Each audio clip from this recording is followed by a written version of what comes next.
رات کے وقت عذرا کو زکام کے ساتھ بخار کی شکایت ہو گئی۔ صابرہ عذرا کے سرہانے بیٹھی تھی۔ نعیم بھی غمگین صورت بنائے پاس بیٹھا تھا۔ عبداللہ اندر داخل ہوا اور چپکے سے صابرہ کے قریب آ کر کھڑا ہو گیا۔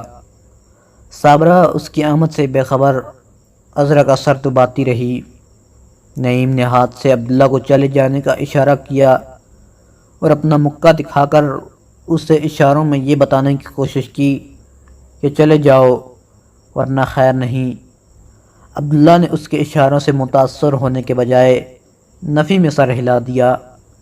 نعیم کو اشارہ کرتے دیکھ کر صابرہ نے عبداللہ کی طرف نگاہ اٹھائی۔ عبداللہ ماں کی غضب آلود نظروں سے گھبرا گیا۔ اس نے کہا، اب عذرا کیسی ہے؟ صابرہ پہلے ہی بری بیٹھی تھی، اب ضبط نہ کر سکی۔ ٹھہرو میں تمہیں بتاتی ہوں، یہ کہہ کر اٹھی اور عبداللہ کو کان سے پکڑ کر باہر لے آئی۔ صحن کی ایک طرف استبل تھا۔ صابرہ نے عبداللہ کو دروازے پر لے جا کر کہا، عذرا کو اس لیے دیکھنے گئے تھے کہ وہ ابھی تک مری کیوں نہیں؟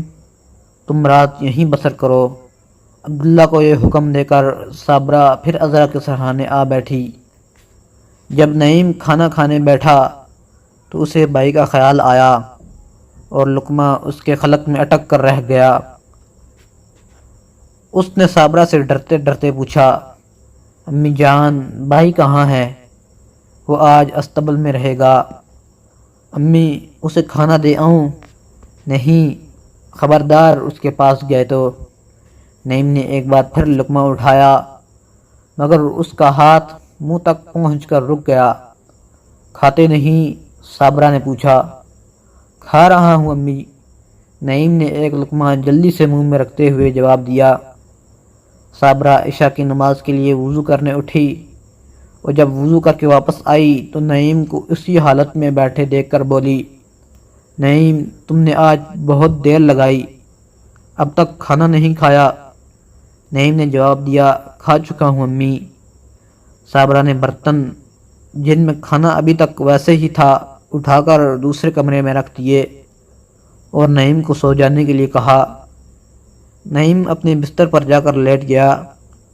جب صابرہ نماز کے لیے کھڑی ہو گئی تو وہ چپکے سے اٹھا اور دبے پاؤں دوسرے کمرے سے کھانا اٹھا کر استبل کی طرف چل دیا۔ عبداللہ چرنی پر بیٹھا ایک گھوڑے کے منہ پر ہاتھ پھیر رہا تھا۔ چاند کی روشنی دروازے کے راستے عبداللہ کے منہ پر پڑ رہی تھی۔ نعیم نے کھانا اس کے سامنے رکھ دیا اور کہا، امی جان نماز پڑھ رہی ہیں، جلدی سے کھا لو۔ عبداللہ نعیم کی طرف دیکھ کر مسکرایا اور بولا، لے جاؤ میں نہیں کھاؤں گا۔ کیوں مجھ سے ناراض ہو نا؟ اس نے آنکھوں میں آنسو لا کر کہا، نہیں نعیم، امی جان کا حکم ہے، تم جاؤ۔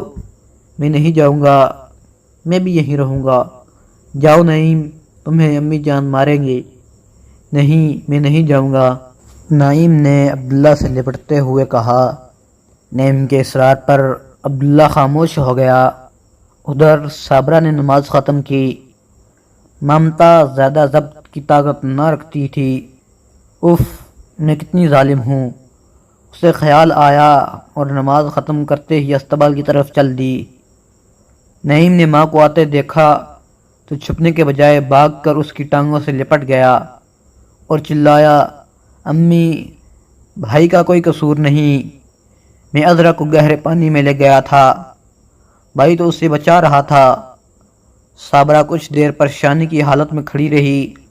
بالآخر اس نے کہا، میرا بھی یہی خیال تھا، عبداللہ ادھر آؤ۔ عبداللہ اٹھ کر آگے بڑھا۔ صابرہ نے پیار سے اس کی پیشانی پر بوسہ دیا اور اس کا سر سینے سے لگا لیا۔ عبداللہ نے کہا، امی آپ نعیم کو معاف کر دیں۔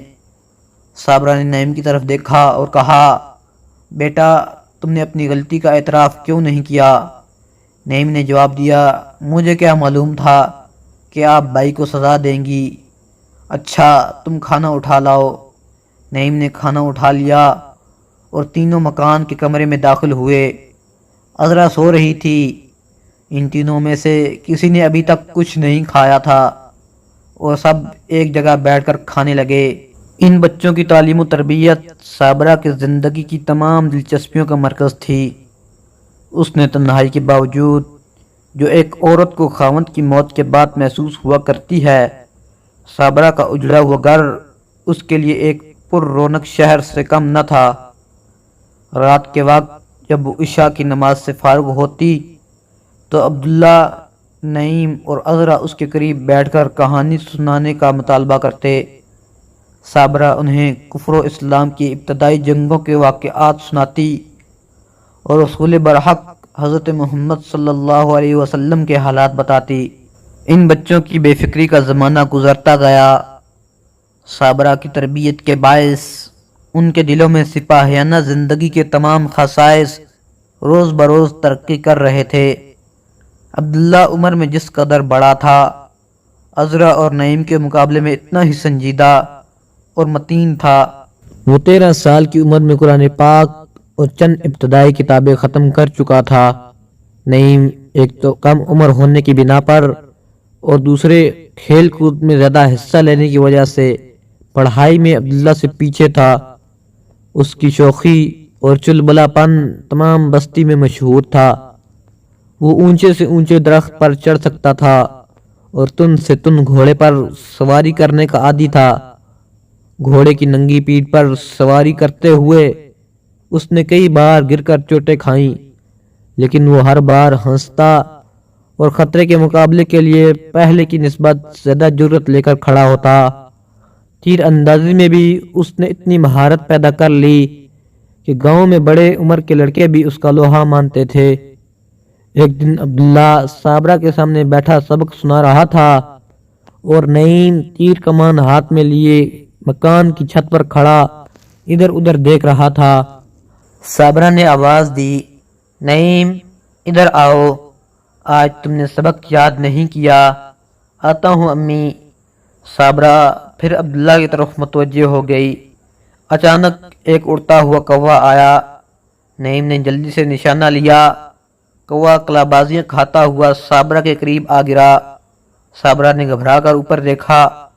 نعیم کمان ہاتھ میں لیے فاتحانہ انداز میں مسکرا رہا تھا۔ صابرہ نے اپنی مسکراہٹ کو چھپاتے ہوئے کہا، بہت نالائق ہو تم۔ امی، آج بھائی نے کہا تھا تم اڑتے ہوئے پرندے کو نشانہ نہیں بنا سکتے۔ اچھا، بہت بہادر ہو تم۔ آؤ اب سبق سناؤ۔ 14 سال کی عمر میں عبداللہ علوم دینی اور فنون سپاہ گری کی تکمیل کے لیے بصرہ کے ایک مکتب میں داخل ہونے کے لیے رخصت ہوا اور عذرا کی دنیا کی آدھی خوشی اور ماں کی محبت بھرے دل کا ایک ٹکڑا ساتھ لیتا گیا۔